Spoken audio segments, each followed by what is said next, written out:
Sorry, I've been away. I've been just busy with different things, personal things, my vacation, whatnot. Though on Patreon, I've been putting up content on the regular. Yeah, so of course, here's me shilling for Patreon. Link is in the description below.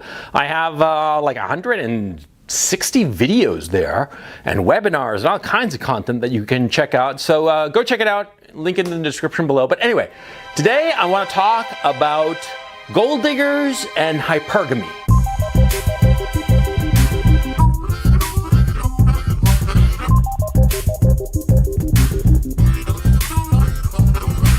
See, a lot of guys think that women who are hypergamous, which is all women, that they're basically gold diggers. But no, my son. No.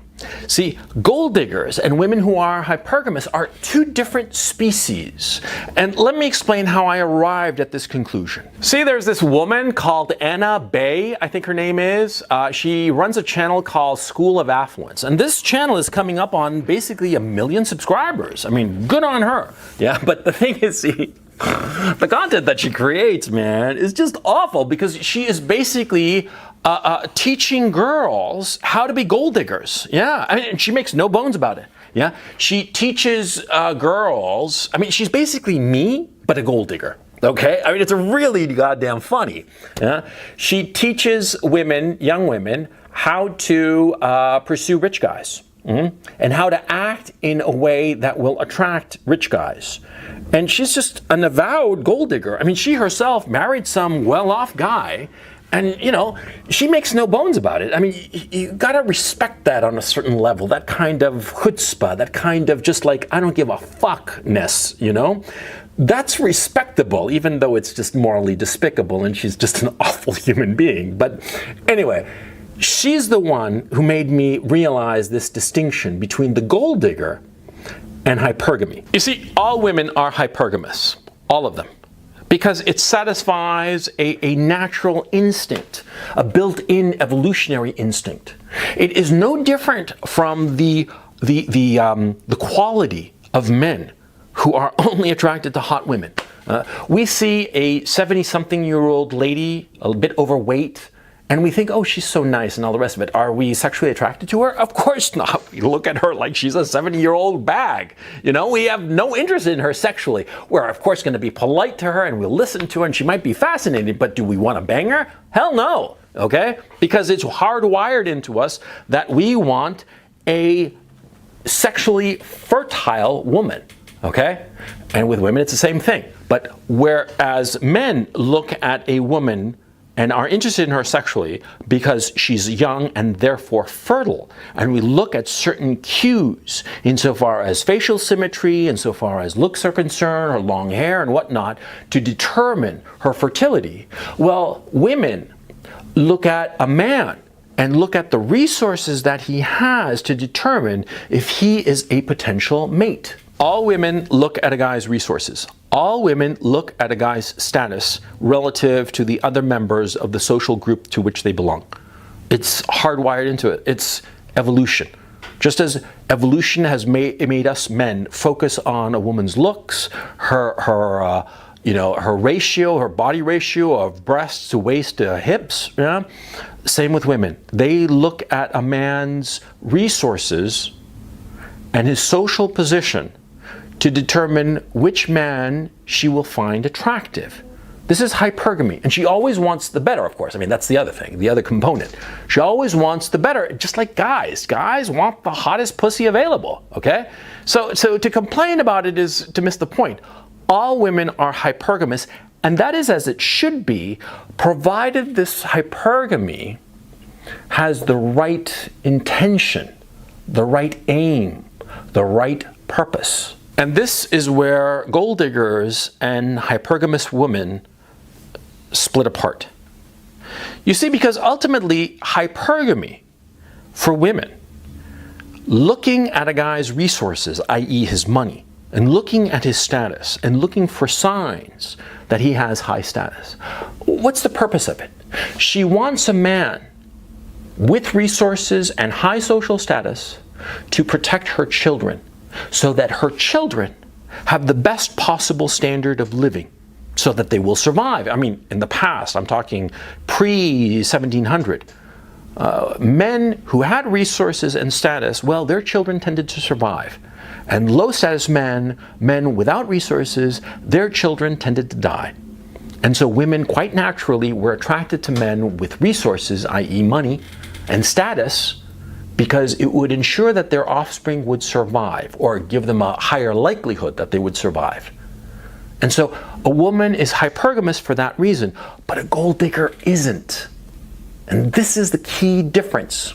A gold digger, she wants a man's resources and status, not for the benefit of her children, but for the benefit of herself. And this is the key difference. This is why the normal hypergamy of a woman is perfectly natural, understandable, and forgivable, but a gold digger isn't.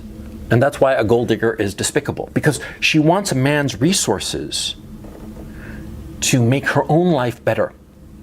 It's a selfish pursuit. And she, makes herself attractive, sexually available to the man with resources, i.e. money, to the man with status.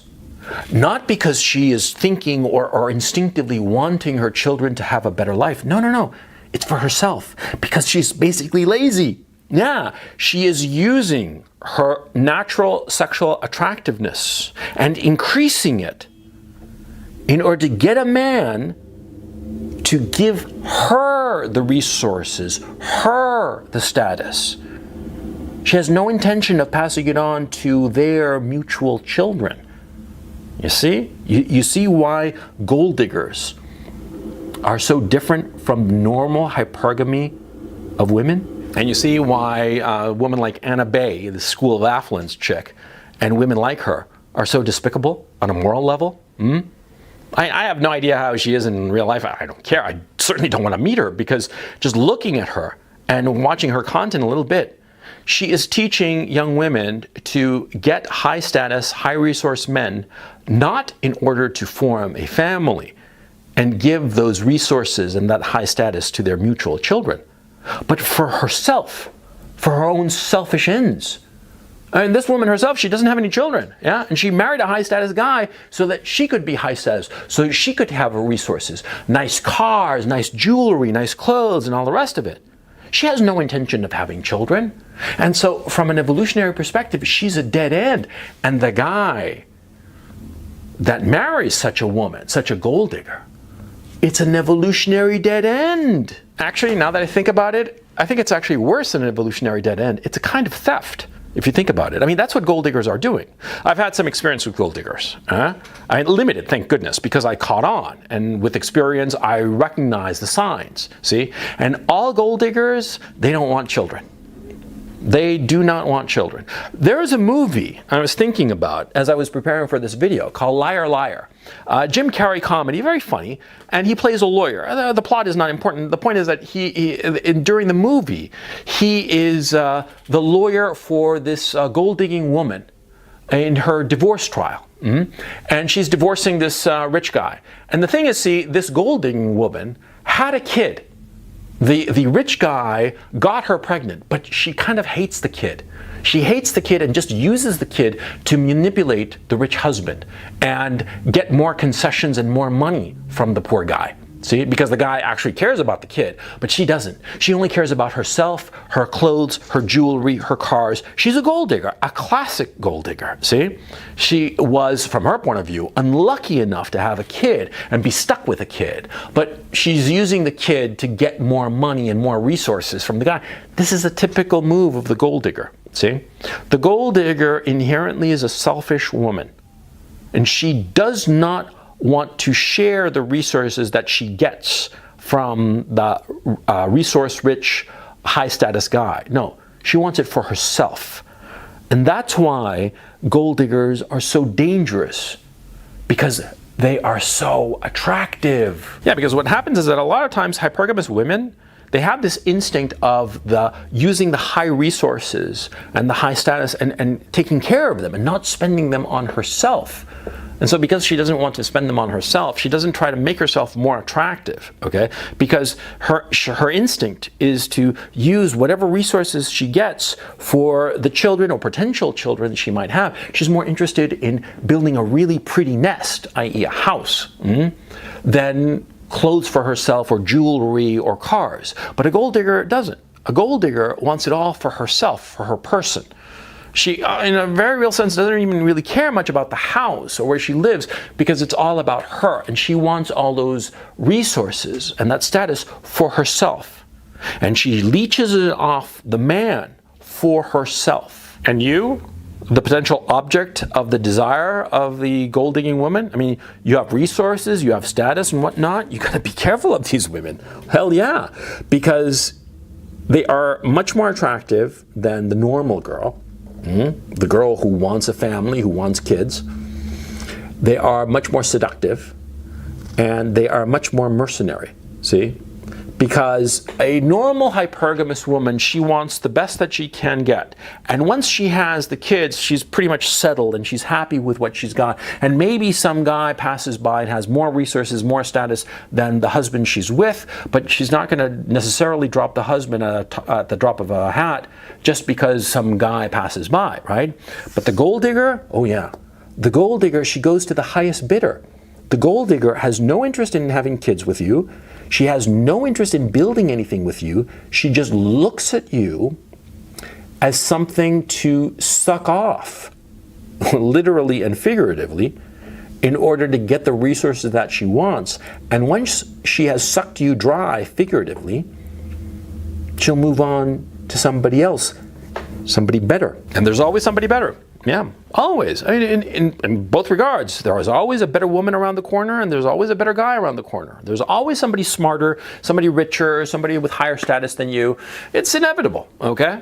So, you know, it is inevitable, therefore, that if you hook up with a gold digger, eventually she's going to cash you in and move on to the next guy, the next target, the next victim. Understand this. You should check out Anna Bay's channel. It's hilarious and really kind of depressing. Because, I mean, if she's got like close to 1 million subscribers, you know, I mean, all these women want to be that. They want to be gold diggers. But understand that it's basically, they're vampires. That's what they are. I mean, I met a gold digger and was, you know, seduced by a gold digger back in my late 20s when I first started making money. And I blew a fuck ton of money. I mean, between 5 and 10 grand in just like a couple of months, if that, no, less than that, like maybe 5-6 weeks, okay? And later I was just so depressed about it, but retrospectively I'm thinking to myself, man, I got off cheap. Because just for, you know, maybe 5-7 grand or something like that, I learned my lesson. I learned about gold diggers and the difference. It's so important to understand that difference, see? Because you find a woman who just wants your resources for herself, she's a vampire. But you find a woman who is measuring you and looking at the resources that you have and looking at the status, and she's thinking, this would be a good father for my children. This could be a guy who I could build a family with. That's radically different. And that's the kind of woman you want. And this bitching and complaining about hypergamy in women, that's stupid. You see, just as for women, it's stupid for them to complain that men only want like a hot girl. We're hardwired this way, man. Come on, okay? Work with what you got, but understand the difference. It's so important to understand the difference between just regular hypergamy, healthy hypergamy, and gold diggers. Gold diggers are a dead end. Gold diggers are vampires. Gold diggers will suck you dry. And not in the nice way, although probably in the nice way too.